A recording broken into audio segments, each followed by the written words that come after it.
Time है अभी जाता हूँ।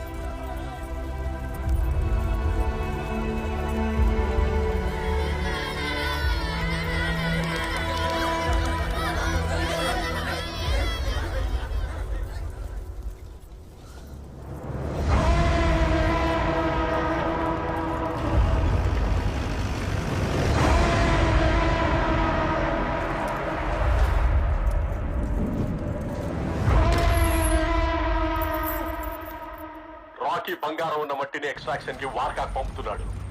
ఇప్పుడు వాడిని ఆపలేదంటే అందులో వచ్చే బంగారం వాడికి, మిగిలిన మట్టి మనకి. పాత ఆట ముగిసింది. మళ్ళీ పావులను జోడించి కొత్త ఆట మొదలు పెట్టారు. Take it from the top so that everyone knows. ఇంతవరకు కేజీఎఫ్ లో ఏం జరుగుతుందో తెలియదు. దాన్ని ఎవరు కంట్రోల్ చేస్తున్నారో కూడా తెలియదు. అయితే according to my sources there has been entirely new leadership. They all have been assassinated sir. ఇంకా ఎన్ని రోజులు భయంతో బతకాలి? ఏం మాట్లాడుతున్నావు? మనం సెంట్రల్ మినిస్టర్లమైనా మన చేతిలో ఏమీ లేదు. గురు పాండ్యన్ తాళానికి ఆడుతున్నాం అంతే. సూర్యవర్ధను పోయారు, గరుడ కూడా పోయాడు. ఇప్పుడు ఇంకెవడో యజమానిగా వచ్చి కూర్చున్నాడట. Somebody else from this organization is controlling it? No sir, బయట నుండి ఎవడో వచ్చి కొట్టి వాడి కంట్రోల్లోకి తీసుకున్నాడట. వాట్?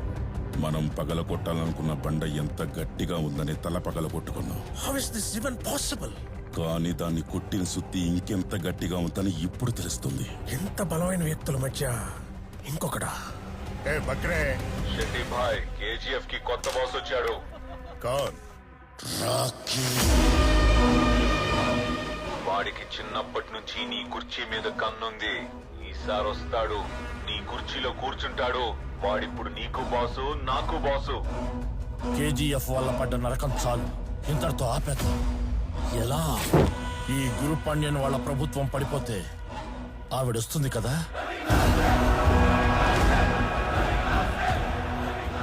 ఆమె ముగిస్తుంది. మనం ఇప్పుడు వేరే ఎంపీని ఒప్పించాలి. నీ టేబుల్ డ్రాలో ఇనాయత్ ఖలీల్ నంబర్ ఉంది శెట్టి భాయ్. మిగిలింది నీకే వదిలేస్తా. ఇప్పుడు ఆ సుత్తిని ఎలా కొట్టాలని ఆలోచించు.